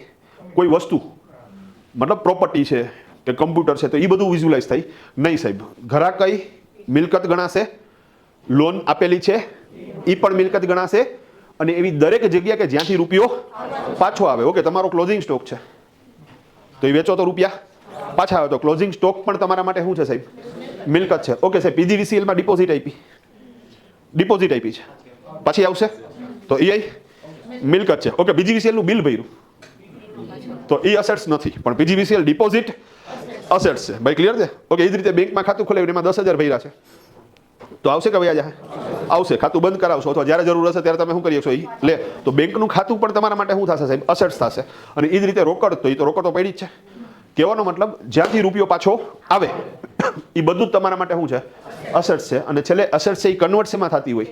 કેશમાં થતી હોય ભાઈ. ક્લિયર છે? તો જે કેશમાં કન્વર્ટ થાય એ બધી જ વસ્તુઓ શું થાય સાહેબ? અસેટ્સ બાજુ આવે. હા સાહેબ, પ્રશ્ન કાંઈ? રેડી? ઓકે ભાઈ, ક્લિયર છે આખી વાત? હાલો ડન. તો આપણે જે મૂળ વાત ચાલતી હતી અસેટ્સમાં હું આવશે તમે સમજી ગયા ને? ઓકે, હવે તો કે હવે ડેફિનેશન કોની સેટ કરું છું? લાયબિલિટીઝ. સાહેબ લાયબિલિટીઝનો મતલબ અસેટ્સ બાજુ તમને ખબર પડે કે તમારો રૂપિયો ક્યાં રોકાયેલો છે, લાયબિલિટીઝ બાજુથી ખબર પડે કે આ રોકાયેલો રૂપિયો તમારી પાસે આવ્યો ક્યાંથી, તમારો પોતાનો કેટલો અને ગામનો કેટલો, your net capital and other liabilities of the business. ભાઈ ક્લિયર છે આખી વાત? હું તમને એક એક્ઝામ્પલ આપું. માની લો કે સાહેબ મારો રૂપિયો ક્યાં રોકાણો, તો કે સાહેબ આ ઓફિસ છે તમારી, તેમાં રોકાયેલો છે સાહેબ, ફર્નિચર છે રોકાયેલો, ઓકે, એસી છે, કેમેરો છે, ડિજિટલ બોર્ડ છે, આ સિવાય કાર છે મારી પાસે, માની લો સ્કૂટર છે, એફડી છે, શેરમાં રૂપિયા છે. ઓકે સાહેબ, કેટલો રૂપિયા રોકાણો? તો કે for example 2 crore. For example 2 crore. તો હવે પ્રશ્ન એ થાય કે સાહેબ તમારી પાસે 2 કરોડ આવ્યા ક્યાંથી? તો હું તમને જવાબ આપીશ ને ભાઈ ક્યાંથી આવ્યા? તો કે સાહેબ એમાં એવું છે કે 1 કરોડ તો મારી પાસે હતા, એ મારા પોતાના છે, એ મારા પોતાના છે. 50 લાખ રૂપિયા મને પપ્પાએ લોન આપી છે, અને 50 લાખ રૂપિયાની મેં આઈસીઆઈસીઆઈ બેંકમાંથી લોન લીધેલી છે. તો મેં તમને 2 કરોડનો હિસાબ આપ્યો ને, એ હિસાબ છે ને એ લાયબિલિટીઝ છે. મેં સમજી ગયા? તો લાયબિલિટીઝમાં શું હોય? તો કે ઓકે, મારી વાત કરતા હતા કેટલો રૂપિયો રોકાણો મારો? 2 કરોડ. તો એ ક્યાં ક્યાં રોકાણો એ બધો ડેટા અહીંથી મળી જાય. તો આ રૂપિયો સાહેબ તમારી પાસે આવ્યો ક્યાંથી? એમાં તમારા પોતાના કેટલા અને ગામના કેટલા? મારા પોતાના 1 કરોડ અને ગામના 50 લાખ 1 કરોડ. હવે અહીંયા પાછું એ ન કહેતા કે ભાઈ પપ્પા થોડા ગામના કહેવાય. સાહેબ ઇન્કમ ટેક્સના દ્રષ્ટિકોણથી કોઈ રિલેશન નથી. મતલબ હું તમારી પાસેથી લોન લઉં છું તો મારે તમને પાછા દેવાના છે, હું SBI બેંકમાંથી લોન લઉં છું તો મારે એને પાછા દેવાના છે, એવી રીતે મેં પપ્પા પાસેથી લોન લીધેલી છે તો મારે એને પાછા દેવાના છે સાહેબ. ભાઈ ક્લિયર છે આખી વાત? તો સાહેબ અહીંયા કોઈ રિલેશન તમે સેટ ન રાખતા તો જ પ્રોપર ઇન્કમ ટેક્સ સમજી શકાશે. તમારે એને એક થર્ડ પાર્ટી તરીકે જ કન્સિડર કરવું પડશે. ભાઈ ક્લિયર છે? તો સાહેબ એસેટ્સ બાજુ તો કે તમારો રૂપિયો ક્યાં રોકાયેલો છે, લાયબિલિટીઝ બાજુ તો કે સાહેબ આ રૂપિયો તમારી પાસે આવ્યો ક્યાંથી, તમારો પોતાનો કેટલો, યોર નેટ કેપિટલ અને અધર લાયબિલિટીઝ અને તમે યાદ કરો સાહેબ, તમે જ્યારે એકાઉન્ટિંગ ભણો ત્યારે એક સૂત્ર ભણો. કયું સૂત્ર ભણો? તો કે C+L is equal to A. C+L capital plus other liabilities is equal to assets. Done. ભાઈ ક્લિયર છે? ઓકે. મારા કેસમાં હમણાં જ આપણે જે એક્ઝામ્પલ લીધું તો એમાં C કેટલું છે, કેપિટલ કેટલું છે, 1 કરોડ. ભાઈ ક્લિયર છે આખી વાત? ડન. અને એ જ રીતે તો કે ભાઈ અધર લાયબિલિટીઝ કેટલી છે, 50 લાખ એટલે કે 1 કરોડ. તો અહીંયા ટોટલ કેટલો થઈ ગયો, 2 કરોડ. તો 2 કરોડ ક્યાં રોકાણા છે એનું આખું મેં તમને લિસ્ટ આપ્યું. તો પ્રેક્ટિકલી સાહેબ બેલેન્સ શીટ એટલે બીજું કાંઈ નથી. બેલેન્સ શીટમાં 2 બાજુ છે. એક બાજુ તમારો રૂપિયો ક્યાં રોકાયેલો છે અને બીજી બાજુ આ રોકાયેલો રૂપિયો તમારી પાસે આવ્યો ક્યાંથી. હવે સાહેબ આપણે વાત કરતા હતા યોગેશભાઈના બાપુજી માટે. ભાઈ ક્લિયર? તો અહીંયા યોગેશભાઈના બાપુજી માટે તમે જુઓ તો રૂપિયો ક્યાં રોકાણો છે, તો કે સાહેબ કેશમાં. કેટલા? તો કે 5 લાખ. 5 લાખ ક્યાંથી આવ્યા? તો કે એના પોતાના છે. ઓકે. કેપિટલને આપણે શુદ્ધ ગુજરાતીમાં લખીએ ને તો આ સમજવા માટે લખું છું પોતાના. સમજી ગયા? તમે કેપિટલનું ગુજરાતી તો મૂડી થાય, નથી સમજાતું મૂડીમાં, એ તો તકલીફ છે. હા. તો અહીંયા આપણે આપણી ભાષામાં સમજીએ કે ભાઈ કેપિટલનો મતલબ પોતાના. જ્યાં તમે કેપિટલ વાંચો ત્યાં તમને શું વચાવવું જોઈએ? હવે પોતાના. સાહેબ ઓલમોસ્ટ અન્ડરસ્ટેન્ડિંગ તમારી શું થતી જશે? ક્લિયર થતી જશે. Owners on. ભાઈ ક્લિયર છે આખી વસ્તુ? હાલો ડન. તો ઇઝી. પછી આપણે એક બીજી વાત થઈ હતી કે ભાઈ 5 લાખ કમાણા, તો 5 લાખ કોને? તો કે પોતાના. ભાઈ પોતાના કેવી રીતે? ભાઈ કમાણા નેટ પ્રોફિટ છે. બ્રોકરેજમાંથી 7 લાખની આવક થઈ હતી, 2 લાખનો ખર્ચો થયો તો એ 5 લાખ રૂપિયા કમાણા, એ અહીંયા કેપિટલમાં આવ્યા એટલે એ પોતાના જ થયા ને. હાલો રેડી. અહીંયા ઇન્કમ ટેક્સ કેટલો આવશે ભરવાનો યોગેશભાઈને બાપુજીને? 0 આવશે. હાલો ઇન્કમ ટેક્સ તો 0 આવશે. પણ સાહેબ હું 5 લાખની કેપિટલ જનરેટ કરીને રિટર્ન ફાઇલ કરી દઉં તો ચાલશે? શું કરવું પડશે? ઉપાડ દેખાડવો પડશે. આપણે શરૂઆત જ ત્યાંથી કરી. હાલો ડન. કેટલો દેખાડું સાહેબ? 1 લાખ. ગમતું નથી પણ છતાંય હૃદય ઉપર પથ્થર રાખીને 1 લાખનો શું કરી દો સાહેબ? ઉપાડ દેખાડી દો. તો અહીંયા કેસ જે 5 લાખ હતી એની બદલે ઉપાડ દેખાડવાથી હવે કેસ કેટલી થઈ જશે? 4 લાખ થઈ જશે. ભાઈ ડન ને? વાઇપરા ભાઈ તો વાઇપરા તો રોકડ જ ગઈ ને. ઓકે. સામે કેપિટલ કેટલી થઈ જશે સાહેબ? 4 લાખ. તો ફાઇનલી સાહેબ આ રીતનું બેલેન્સ શીટ જનરેટ થશે. હાલો રેડી. હવે આપણે કામ કરીએ. અહીંયા છે ને સાહેબ આપણે યોગેશભાઈનું બેલેન્સ શીટ તૈયાર કરીએ, સામેના પક્ષનું. ભાઈ ઓકે. એટલે તમને છે ને બે બાજુના બેલેન્સ શીટમાં શું થાય? એન્ટ્રીઓ સમજાય. આ ક્લિયર છે? તો અહીંયા બેલેન્સ શીટમાં ભાઈ સમજાઈ ગયું. ભાઈ આ કઈ બાજુ છે? લાયબિલિટીઝ અને આ અસેટ્સ. હવે આની કોપી મારી દઉં છું. અત્યાર લગીમાં હું પોઝિશન હશે તો કે ભાઈ રૂપિયો ક્યાં રોકાણો? તો કે રોકડમાં. કેટલા રૂપિયા? તો કે 4 લાખ. આ હું ઉપાડ માઇનસ કરીને જ લખું છું. અન્ડરસ્ટેન્ડ થઈ ગયું ને? ઓકે. ક્યાંથી આવ્યા રૂપિયા? તો કે યોગેશભાઈના અરે પોતાના. આ એનું પોતાનું. ભાઈ સમજી ગયા? બાપુજીનું અહીંયા લખ્યું છે. આ હું કોનું એકાઉન્ટ તૈયાર કરું છું? યોગેશભાઈનું. અને એમાંય પ્રોફિટ એન્ડ લોસ નથી બનાવ્યું આપણે, ડાયરેક્ટ હું બનાવી નાખ્યું? બેલેન્સ શીટ બનાવી નાખ્યું. ભાઈ ઓકે. હાલો રેડી. તો અહીંયા યોગેશભાઈના પોતાના કેપિટલ કેટલા રૂપિયાની? 4 લાખની. આ મૂડી બાદ ઉપાડ બાદ કર્યા પછીની. આટલું અન્ડરસ્ટેન્ડ થઈ જાય છે? હાલો સુપર. હાલો ડન. ઓકે. હાલો અહીંયા લગી પૂગી ગયું. હવે તો કે હવે હું થાય તમને કહું. ડન. આટલું મેં કરી નાખ્યું. હવે યોગેશભાઈને ફોન કર્યો. મેં યોગેશભાઈ મને કે બોલો. મેં કીધું કાર કેટલાની આવશે? મને કે ભાઈ 44 લાખની આવશે. મેં કીધું ઓકે. ખાનામાંથી 44 લાખ રૂપિયા શું કરો? ઉપાડો. એટલે યોગેશભાઈના ખાનામાંથી 44 લાખ રૂપિયા રોકડા ઉપાડ્યા. ભાઈ આ રહ્યા છે અહીંયા. ભાઈ રેડી? ડન. VFX થી મૂકી દઈશ. બરોબર ને? ઓકે ભાઈ હાલો 44 લાખ ઉપાડ્યા. 44 લાખ લઈને યોગેશભાઈ ક્યાં જવાનું? કઈ બેંકે જવાનું? યુકો બેંકે. ગજબ થઈ ગયું સાહેબ. યાદ જ હોય બધું. તમે સમજો વાતને. હવે યાદ ભાઈ અહીંયા પકડી રાખો. બરોબર રેડી? હાલો યુકો બેંકે ગયા તો યુકો બેંકમાં ટોટલ ખાતા કેટલા છે? ટોટલ ખાતા કેટલા છે? 11. હા. યોગેશભાઈનું પોતાનું હતું અને નવા 10 ખાતા ખોલ્યા તો કેટલા થઈ ગયા? 11. હાલો 11 ખાતા થઈ ગયા. મને કે હવે મેં કીધું બધાય ખાતામાં યોગેશભાઈ 4-4 લાખ રૂપિયા રોકડા જમા કરાવો. ભાઈ ક્લિયર છે? અને અગેન ઘણી વખત યોગેશભાઈ પોતે નો જાય તો મારે અહીંયા યોગેશભાઈ ત્યાંથી શું કરવું પડે? 44 લાખ લઈ જવાના બેંકે અને બધાય ખાતામાં શું કરીશ? 4-4 લાખ જમા કરાવીશ. હા ભાઈ હું સર્વિસ સેક્ટરમાં છું તો હું ટ્રાય કરીશ કે હું મેક્સિમમ શું કરું? લોકોને સર્વિસ આપું જેનાથી એને મારી હારે કામ કરવામાં મજા આવે સાહેબ. અને રિલેક્સ ફીલ કરે કે ભાઈ ના આ છે તો વાંધો નથી સાહેબ. હાલો ડન. તો ઇઝી છે. તો હાલો જાવ દો. ડન. ઓલું કયું કીધું તું? જાવ દો. हाँ तुम जो हो तो दिल धड़कता है कયું है એ નહીં યાદ આવે? બરોબર ને? રેડી છે? હા પણ આપણે જે મૂળ વાત હતી. યોગેશભાઈને મોકલી દીધા. મેં કીધું ભાઈ તમે અહીંયા બેંકે જાઓ ને તમારા 44 લાખ રૂપિયા રોકડા છે એ શું કરી નાખો અહીંયા ખાતામાં જમા કરી રાખો. ડન. ત્યાંથી મને ફોન આવે છે યોગેશભાઈનો. મને કે ધર્મેશ અહીંયા તમારી પાસે પાન કાર્ડ માંગે છે. હા તો મેં કીધું વાંધો નહીં આપો. તો એ કેમ નહીં આપણે આ 4 લાખ રૂપિયા બધાના ખાતામાં જમા કરાવી તો પૂછશે નહીં કે બાપુજી પાસે 4 લાખ રૂપિયા આ ક્યાંથી આવ્યા, બા પાસે ક્યાંથી આવ્યા. મેં કીધું એ પૂછે એટલે તો માગે છે અને આપણે ઓલરેડી એનો જવાબ આપી દીધો છે. હા બાપુજી પાસે 4 લાખ ક્યાંથી આવ્યા? જમીન મકાનની દલાલીમાંથી આવ્યા. તો એનું એકાઉન્ટ લખ્યું છે. 5 લાખની આવક દેખાડી છે, 2 લાખનો ધંધા 7 લાખની આવક દેખાડી છે, 2 લાખનો ધંધાનો ખર્ચો દેખાડ્યો છે, નેટ પ્રોફિટ 5 લાખનો દેખાડ્યો છે, 5 લાખ કેપિટલમાં કન્વર્ટ થયા છે, 5 લાખની કેસ હતી એમાં લાખનો ઉપાડ માઇનસ કર્યો અને નેટ કેપિટલ કેટલી વધી?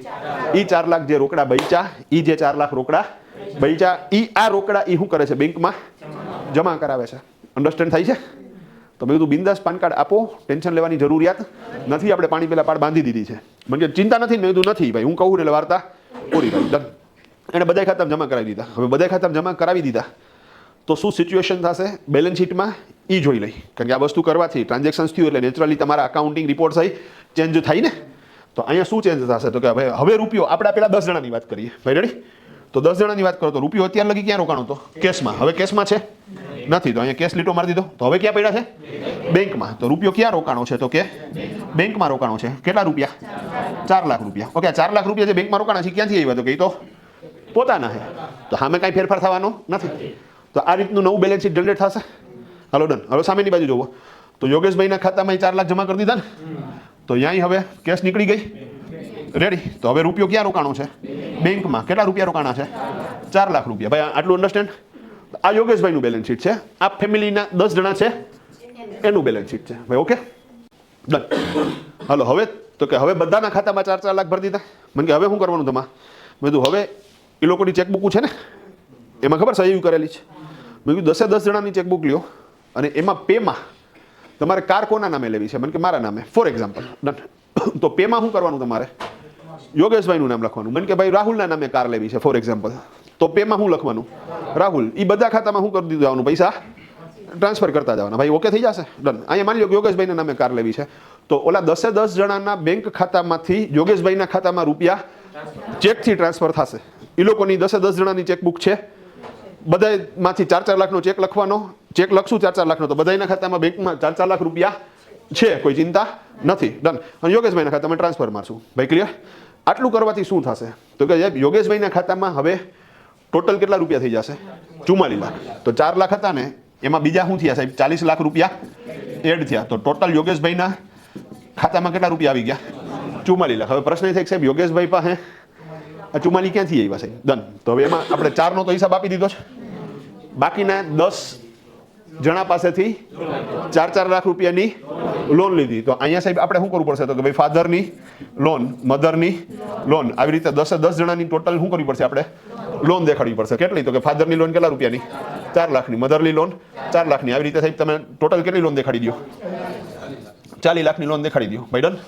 તો અત્યારે હિસાબ શું દેખાય છે યોગેશભાઈના બેલેન્સ શીટમાં? તો કે યોગેશભાઈના રૂપિયા ક્યાં રોકાણા છે? તો કે બેંકમાં રોકાણા છે. કેટલા રોકાણા છે? તો કે 44 લાખ રોકાણા છે. ઓકે, 44 લાખ રૂપિયા યોગેશભાઈ પાસે આવ્યા ક્યાંથી? તો કે 4 લાખ યોગેશભાઈના પોતાના અને પ્લસ આ 40 લાખની એને શું કરી સાહેબ? લોન લીધી. તો યોગેશભાઈના બેલેન્સ શીટમાં આ 10 જણાના નામ લાયબિલિટીઝ બાજુ દેખાશે લીધેલી લોન તરીકે. ઓન પેપર એવું દેખાશે કે યોગેશભાઈએ આ બધાને પૈસા આપવાના છે ભાઈ. આટલું અન્ડરસ્ટેન્ડ થઈ ગયું? ઓકે. હવે ઓલા 10 જણાના બેલેન્સ શીટમાં કંઈક તો ફેરફાર થશે ને. તો હવે એ લોકોમાં જુઓ તો હવે બેંકમાં કેટલા રહ્યા? 0 ભાઈ. હાલ બેંકમાં લીટો મારી દીધો. ડન. તો રૂપિયો ક્યાં રોકાણો? ઓકે, યોગેશભાઈ લોન આપી. રૂપિયો ક્યાં રોકાણો ભાઈ? યોગેશભાઈને લોન આપી. તો અહીંયા બેલેન્સ શીટમાં દેખાશે યોગેશભાઈની લોન. કઈ બાજુ દેખાશે? અસેટ્સ બાજુ. કેટલા રૂપિયા દેખાશે? 4 લાખ. મતલબ કે આ લોકો એવું દેખાડે કે ભાઈ યોગેશભાઈને લોન આપી છે, ત્યાંથી અમારે શું થશે? પૈસા આવશે. આ અમારી અસેટ્સ છે ભાઈ. ક્લિયર છે? તો આ ભાઈ 4 લાખ રૂપિયા તમે યોગેશભાઈને આપ્યા તો એ તમારી પાસે આવ્યા ક્યાંથી? અરે ભાઈ મારા પોતાના છે ભાઈ. ઓકે. તો આ રીતે શું થાય છે? ફાઇનલ બેલેન્સ શીટ કમ્પ્લીટ થાય. આમાં વાંધો આવશે? નહીં આવે. સુપર. તો આ ગેમ તમે સમજી ગયા સાહેબ. આમાં વાંધો નથી. હાલો ડન. તો અત્યારે એક કામ કરીએ. નવો મુદ્દો નથી લેતો પણ આ ટોપિકને કાલે આપણે શું કરીએ છીએ? કન્ટિન્યુ. હવે મજાની વાત એ છે સાહેબ કે આ એકચ્યુઅલી સેમ ટોપિક થયો જે ગઈકાલ લીધો તો એ જ ટોપિક થયો, ખાલી આપણે પ્રોબ્લેમને થોડો શું કર્યો, મોટો કર્યો. આ એક વાત થઈ. બીજી વસ્તુ, આમાં નવી વસ્તુ મેં શું સમજાવી તમને, તો કે સાહેબ આપણે ઉપાડ દેખાડવો પડશે. જે આપણે લાસ્ટ લેક્ચરમાં ડિસ્કસ નહોતું કર્યું, આમાં આપણે એ ડિસ્કસ કર્યું કે ભાઈ ઉપાડ દેખાડવો પડશે. અને ત્રીજી વસ્તુ આમાં શું નવી સમજ્યા, તો કે સાહેબ એનો જે ફાઇનાન્શિયલ રિપોર્ટ જનરેટ થશે, ફાઇનલ એકાઉન્ટ જનરેટ થશે, એમાં એની ઇફેક્ટ કેવી રીતે દેખાશે એ મેં તમને આજે સમજાવ્યું. સાથે સાથે exact profit and loss account શું છે અને એક્ઝેક્ટ બેલેન્સ શીટ શું કહેવા માંગે છે એ અન્ડરસ્ટેન્ડિંગ આપણે ક્લિયર કરી. ભાઈ ક્લિયર છે? તો અત્યારે અલ્પવિરામ, કાલે આ મુદ્દો પૂરો થશે અને અગેન તમે બિલીવ નહીં કર્યું હોય ને એવા મુદ્દાઓ આવશે સાહેબ, તો પ્લીઝ રજા ન રાખતા તખલિયા.